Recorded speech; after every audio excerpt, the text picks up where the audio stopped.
One day, shortly after they returned from Jerusalem, Jamie was surprised to see Joseph scrubbed up for a jaunt somewhere special. Not an ordinary working day in a monotonously beyond ordinary working town.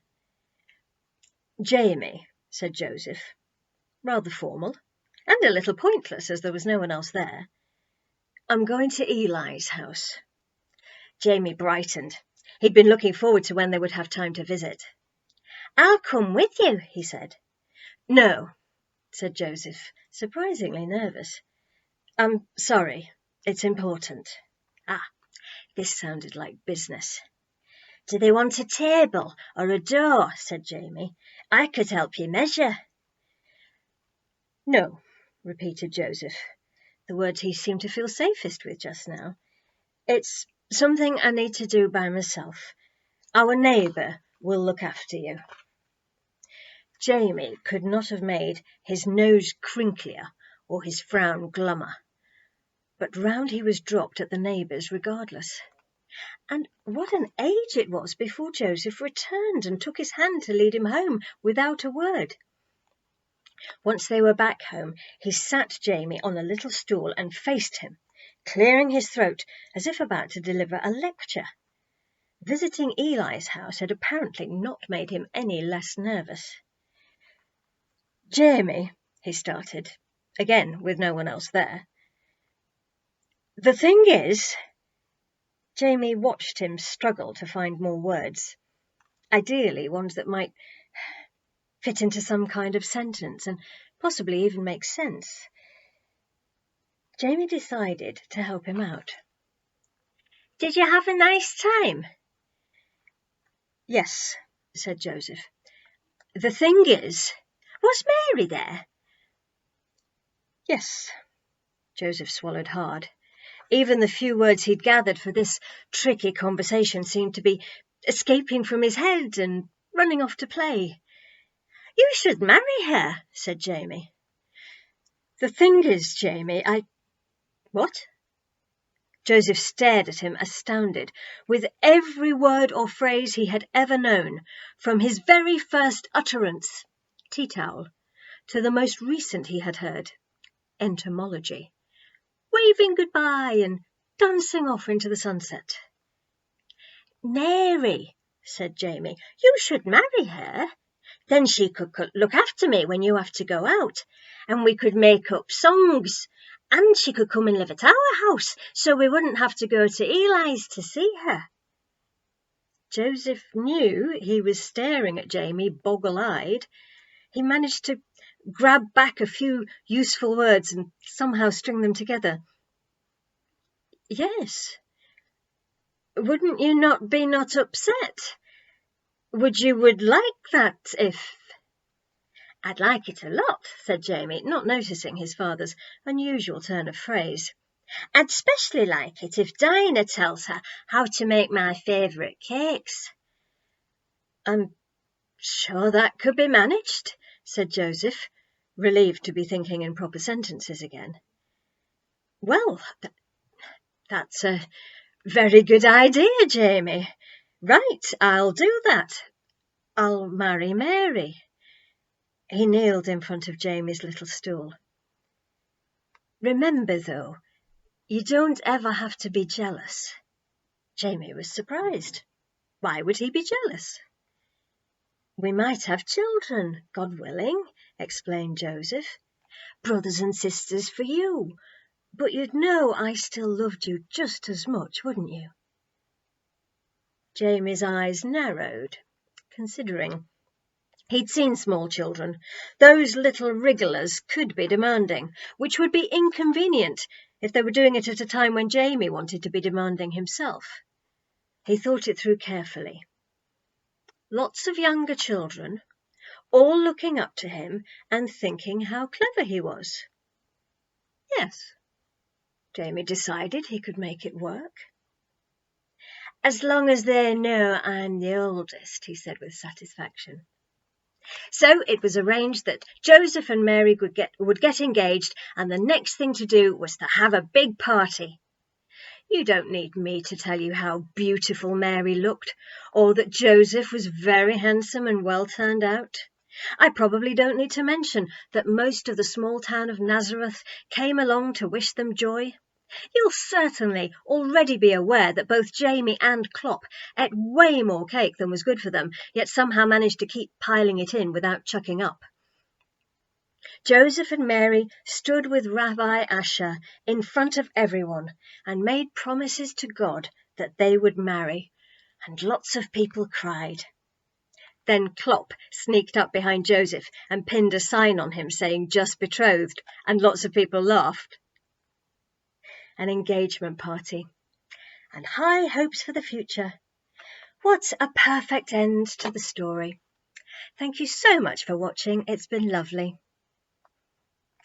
That's certainly the end of those soppy romances some people seem to be so fond of, and pretty much every fairy tale too.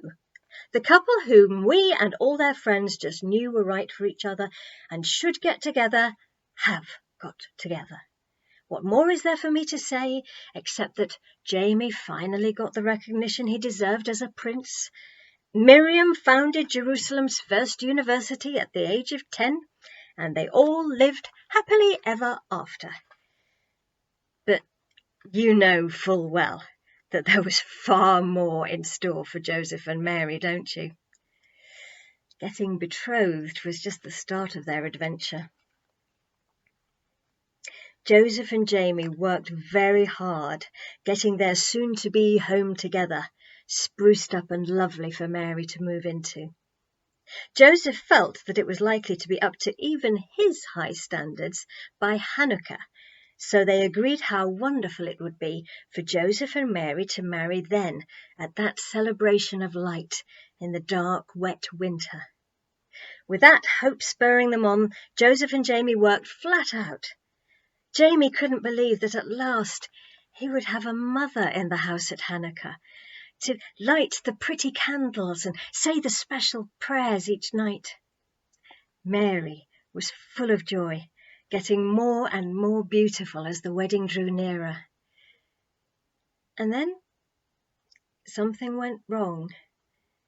At least Jamie thought it must have gone wrong, but he simply didn't know. No one did. The first clue was when he ran to Eli's house just a few days before the wedding to recite for Mary the little Hebrew blessing he'd pestered Clop and Ptolemy to teach him. He was going to say it over the happy couple during the ceremony. It was supposed to be a surprise, but Jamie couldn't wait, and he thought she might as well have the surprise now. Mary was alone and very distracted, as if she'd had a shock, as if she was trying to process something, but it was simply too much. Jamie looked around carefully. He didn't want other people to hear the special secret. "Is anybody else here?" he asked, and Mary swung round, startled, as if somebody might have appeared suddenly behind her. She calmed down, seeing that they hadn't. No, they all went out. I was just starting the dinner." She didn't look like someone starting dinner, as she clasped and unclasped her hands, her thoughts darting around. Jamie explained that he had learned something specially for the wedding, but she wasn't listening, which was not like her at all. She suddenly crouched down in front of him and seized his hands, looking earnestly into his face. "I love you, Jamie," she said, "and I love your father very much. You know that, don't you?"